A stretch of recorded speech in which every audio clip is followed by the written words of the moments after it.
বড় একটা গোল্লা খাওয়াবো। আগামী দিন তোমাদের বোঝাবো, বাংলা দখল করে দিল্লি দখল করব। অঙ্গীকার, অঙ্গীকার, অঙ্গীকার।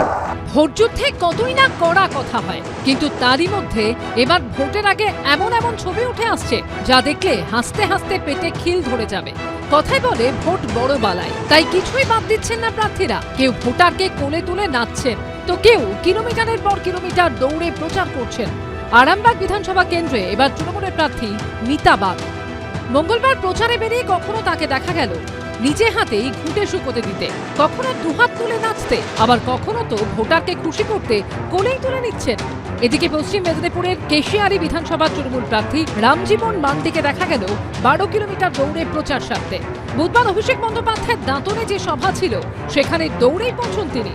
মানুষকে সচেতন করার জন্য এবং দিদির হাতকে শক্ত করার জন্য, প্রতিক্রিয়াশীল রাজনীতি বিজেপিকে উৎখাত করার জন্য এই কেশিয়ারি বিধানসভা ক্ষেত্র থেকে, এবং সেই জন্য দাদা যে এখানে আসছেন সামগ্রিক বিষয় নিয়ে আমি আজকে 12.5 কিলোমিটার সকালবেলা দৌড়ালাম। শুধু তৃণমূল না, রসিকতার ছবি উঠে আসছে বিজেপি প্রচারেও। প্রচারে বেরিয়ে বাড়ি তৈরির কাজে হাত লাগালেন হরিশ্চন্দ্রপুর বিধানসভার বিজেপি প্রার্থী রতন দাস। সিমেন্ট মাখা থেকে ইটের গাঁথনি গাঁথা, পারলে পুরো বাড়িটাই করে দেন বিজেপি প্রার্থী। যুবক ছেলেরা বাড়িতে বসে আছে, কিন্তু এই যে কাজ করতে পারছে না, তারা এমনি থাকছে বাড়িতে। লেবারদের কাছে গেলাম, লেবাররা বললো দাদা দেখেন আমরা এভাবে তো কাজ করছি, কিছু করার নাই, এই আমার ছেলেরা যাতে পায়, এটা ছেলেরা যাতে চাকরি পায় সেই ব্যবস্থা করবেন, আপনারা সঙ্গে আছে। কাতলা মাছের পর এবার আসতো মোচা। সল্টলেকের এই ব্লকে মোচা হাতে প্রচারে দেখা গেল বিধাননগর বিধানসভা কেন্দ্রের বিজেপি প্রার্থী শারদ দত্ত মুখোপাধ্যায়কে।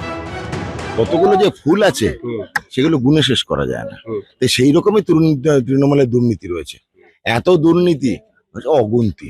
এই দুর্নীতিকে কত দুর্নীতি হয়েছে তার প্রতীক ব্যবহার করতে গেলে আমার মনে হলো বাজারে ঢুকেছিলাম, এইটাই হচ্ছে একটা প্রতীক। যে দুর্নীতির প্রতীক দেখতে গেলে দেখো একটা একটা করে যেমন মোটা গুণে শেষ করতে পারি না, সেরকমই হয়েছে তৃণমূলের প্রতীক, দুর্নীতির প্রতীক, যে কারণে আমাদের এইটা ব্যবহার করলাম আজকে।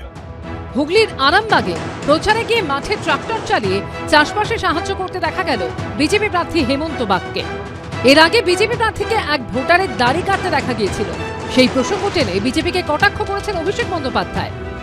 এখন তো দেখছি বিজেপির যারা প্রার্থী হয়েছেন বাড়িতে ঢুকে লোকেদের দাড়ি কামিয়ে দিচ্ছে, কারো চুল কেটে দিচ্ছে। অনুরোধ করব, যদি আপনার বাড়িতে বাইরে যায়, পাড়ায় প্রচার করতে যায় মায়েরা, ঘর দুয়ার পরিষ্কার করান এদের দিয়ে। আর ভাইদের বলবো দাড়িটা আগামী দিন নিজে কাটবেন না, দরকার হলে এদেরকে ফোন করে কাটতে ডাকবেন। 1 মাস পর এদের চোখে দেখতে পাবেন না, গাহাত পাটে পান। অভিষেক বাবুর যে বিষয়গুলো নিয়ে কাজ করিয়ে নিতে বলেছেন, সেই কাজের কোনো অসম্মান আছে বলে আমি মনে করি না। অভিষেক বাবুদের মতন মানুষরা যেটা শিখেছেন সেখানে আসলে সম্মান নেই। তাহলে অভিষেক বাবুকে আমি অনুরোধ করব যে এই কাজগুলোকে অসম্মান করবেন না, এই কাজ যারা করছে তাদেরকে অসম্মান করবেন না। ভোট পেতে মরিয়া সবাই, কিন্তু গণদেবতার সদয় হলেন কার প্রতি জানতে অপেক্ষা করতে হবে 4 মে পর্যন্ত। সোমক লাহিড়ী, অমিত জানা ও জয়ন্ত পালের রিপোর্ট, এবিপি আনন্দ। এবিপি আনন্দ, এগিয়ে থাকে, এগিয়ে রাখে।